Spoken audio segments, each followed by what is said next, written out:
No, they didn't give me any notes. They called me, they checked my availability, they sent me the script. They told me that we were going to reshape the mythology and would I like to come out and play. And that they would love me to come out and play. So I was just thrilled to be invited.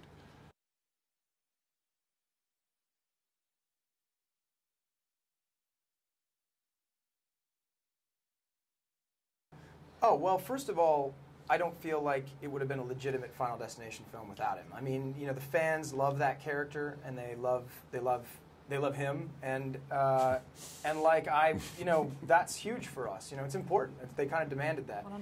Yeah. And you know, from an actor's point of view, Tony's great to work off of because he gives you so much, and that he embodies that character in a way that is really, it's very intimidating. You know, the information is direct and it's true and it's very heavy. And so as you have to take this from someone, especially, you know, he has the presence of someone that's bigger than everybody else on set. And so he delivers in a way that embodies what he looks like. So it's great, man. I mean, when he came on set, it kind of like, everybody was like, oh, okay, right. This is why we're freaked out. Like, this guy talked to us about something and got us freaked.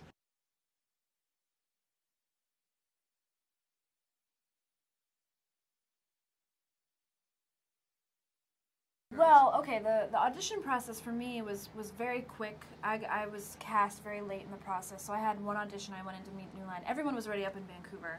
And then, like, the next day I flew out for 3 months. But when I got to Vancouver, Steven he took us all separately to dinner and talked to us about our perception of the character and what he's thinking to do, and he talked about the 3D cameras and what that was really going to be like, because he has this girth of knowledge about 3D. You know, he helped develop it on Avatar, and so yeah, it became a very collaborative experience back and forth.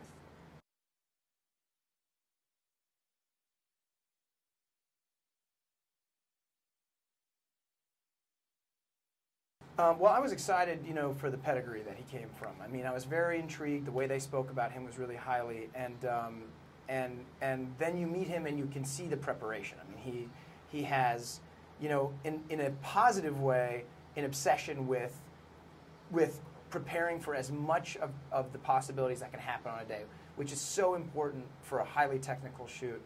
And I think in that way we felt very much in good hands.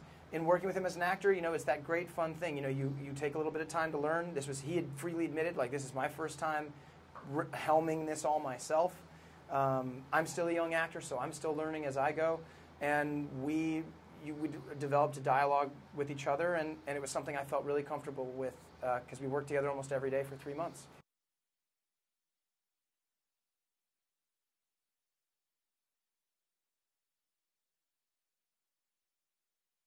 My parents did, actually. Really? I can't believe they did it, but they did. Fantastic. I mean, I love that. knowing you were cast, they did? Yeah, when they knew I was cast, they went for all of them, and they were just like, "This is terrifying." But they did it all in one day. Yeah, yeah. I did, but not all in one day. Yeah, I need to take it in small doses. I had seen the first one and I loved it, but then I had to watch the other ones kind of weekly.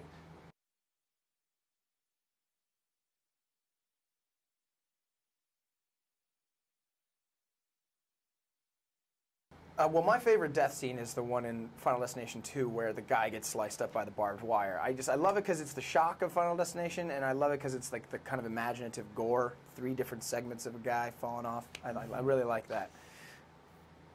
Yeah, I mean, yeah, if you guys want to go down the line. My favorite death is probably the tanning booth.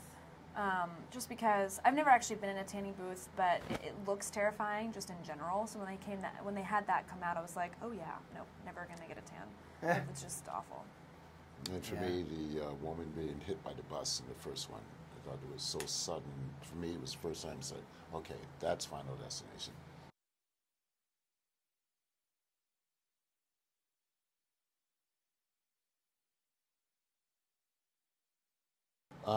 They're just really appreciative. The good thing about working in movies, not just horror anyway, there's a great unifier. So there, you know, all kinds of people watch all kinds of things. So I'm sort of an ambassador, being an African American man. I can like talk to someone who I wouldn't normally speak to, or wouldn't normally speak to me. So that's when I know that art can transcend, and it becomes a good thing.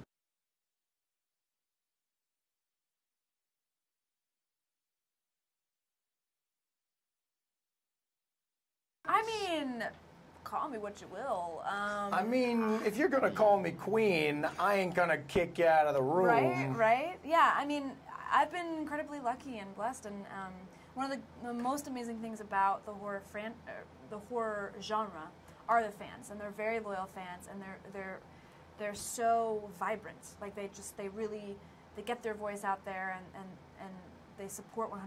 So that's been wonderful. But I am kind of in the beginning of my career, so I hope to, be a queen in another way, not just a scream queen, but be able to do play a queen and to do just the gamut of roles, because that's really ultimately why I became an actress. I didn't become an actress just to be in one genre. I've been very lucky in this genre, but yeah, it'd be nice to play them all.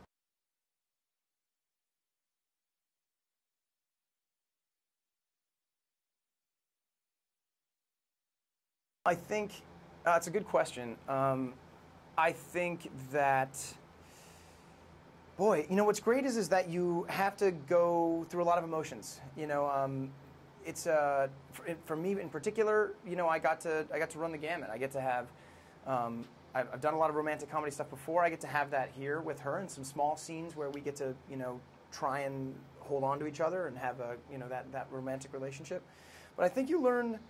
I can just speak about this particular film. I learned about the action sequence. I learned about shooting with green screen. Learned about massive sets, and I learned about sustaining energy that you need over an extended period of shooting to match the energy that's necessary to bring it for a movie like Final Destination. So I think that it's a great training, and it inundates you with that stuff.